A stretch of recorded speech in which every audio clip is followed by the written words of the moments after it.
Welcome to our next lesson on the Age of Exploration. So, in this lesson we're going to be continuing on talking about the conquistadors. In the last lesson we talked about the conquistadors under the leadership of Hernando Cortez and how he conquered the pretty dang powerful Aztec Empire and was able to establish a Spanish... I feel like I just was redundant. He was able to establish a Spanish empire in the New World, and basically what's called the Viceroyalty of New Spain, which today would be Mexico, essentially. It's larger than that, but it's basically Mexico today. Today we're going to be talking about Pizarro and the Incas down in South America. So, this one, I'm going to get into it again a little bit more than what you see here on the page, on the slide here, I should say. But I'm not going to get into it as much, let's put it that way. Simply put, like it says here, Pizarro comes around like 20 years after Cortez, by the way. And he is pretty dang, how do I put this? He is motivated and inspired by Hernando Cortez. He's like, well, if he can do it, I can do it.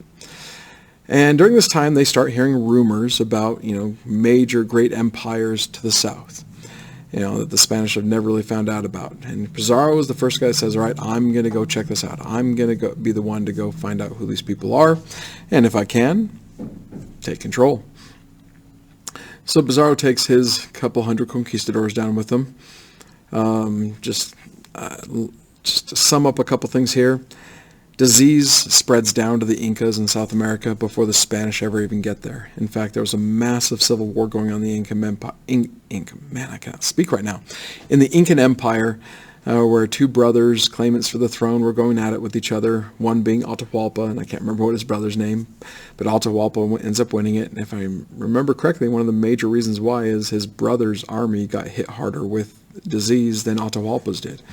Basically, this just disease ravaged the Incan Empire, and they were softened up a bit before the Spanish get there. Doesn't mean that they were easily conquered. Let's put it that way. There's still lots of them left. This was a massive empire. Again, if you're looking at that map last time, I'll just scroll back up to it. Land-wise, this is a huge empire. Again, one of the larger empires ever to exist. Before you get into about these last 500 years. Just gigantic amount of territory the Incas have control of. So, but when Pizarro gets down there, same thing happens to him that happened with Cortez. The Incas and others didn't know if they were gods in human form, or who were they, or they devils they needed to get rid of. It's just that hesitancy in place. He is able to find some interpreters along the way. He didn't have a Doña Maria or anything like that, but enough. And when he gets down to a place called Cajamarca, he's holed up there, and that's where he meets Atahualpa. Atahualpa comes up with an army of, again, I've seen differing numbers for this, anywhere from like 50,000 to maybe around 100,000 men, Incan warriors basically, just major intimidation on the Spanish. And the Spanish were pretty scared. At this point, there was only about like 100 or so of them, like 150 or so of them. And with these tens of thousands of Incan soldiers around them, they were pretty scared there in Cajamarca. So kind of in their fear, Pizarro decides, all right, our best bet to get out of here alive is to basically capture Atahualpa. So they set up a meeting, and the Spanish purpose for this meeting would be to capture Atahualpa. Atahualpa literally walks right into it. He decides that he's only going to bring a few thousand of his soldiers with him, and he's not going to have them armed, thinking that he's already intimidated these guys enough to where he's shown that he is the superior guy there. Not knowing the Spanish were just there at their end of their wits, you could say, just scared, and they're like, all right, we need to attack. So what happens at that point is you have what's called the Battle of Cajamarca, which isn't a battle, it's just a massacre. The Incans have no chance. They don't have their weapons. They don't have any armor on, what little armor they could have had, compared to what Spanish steel and Spanish guns do to them. And the Spanish slaughter most of them. They do capture Atahualpa, and then they keep Atahualpa prisoner for the next couple months. And during those couple months, disease continues to ravage the Incans, and the Spanish just take control. They just start making all the state decisions. And after a time, just all Incan, how do I put this? Losing my vocab, losing my words here. Resistance. All Incan resistance just fades. There was one guy that tried to put him in resistance. Pizarro put him down.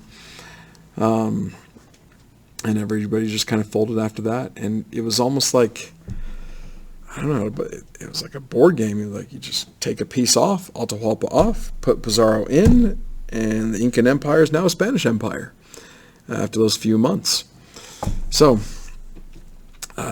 basically, I just summed this up really badly. I apologize for this, and I feel like I should tell you more. But I would say look this up. Read up on this. It is beyond incredible. And the idea, when I say incredible, is this is the most one-sided event of conquering in world history, where an empire of millions is subdued by pretty much 100 or so soldiers, 100 or so people. I can't think of anything else in human history that even comes close to this type of just victory, you could say. No, definitely not adding the idea of like how moral was this or anything like that. I'm not going to put myself in their shoes and just how this went, but just looking at that, that's holy cow, that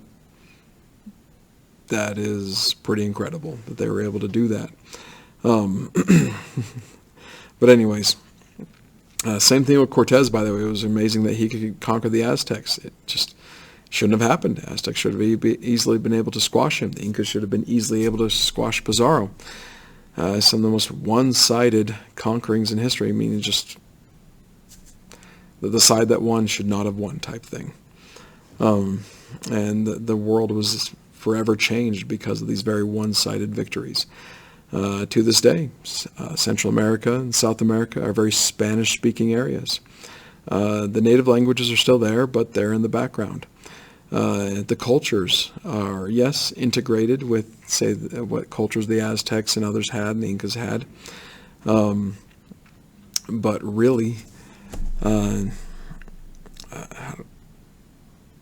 culture is brand new, at least world history-wise.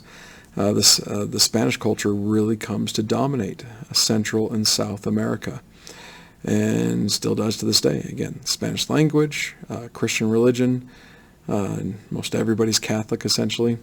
It just really, really changed the landscape, where the Americas were one way for so long. The Spanish come in, Cortez and Pizarro do their thing, and just boom, they're a completely new thing. I mean, there's transition, yes, but it gets to the point, when I say incredible, it gets to the point of being unbelievable that it happened. Let's put it that way. So, again, I'm not going to go too much more into the stories of just how this all goes down with Pizarro and Atahualpa, and just what happens with Atahualpa's imprisonment. If you want to know more, I highly suggest going to look it up. Again, some pretty crazy things, and definitely some stories you'll probably raise your eyebrows a little bit, just like, they did what? What happened? What's going on? Anyways, so with that being said, this will finish the section on the conquistadors that we're doing, and I'll we'll have just a few more lessons for the Age of Exploration coming up, but I will see you in those next lessons.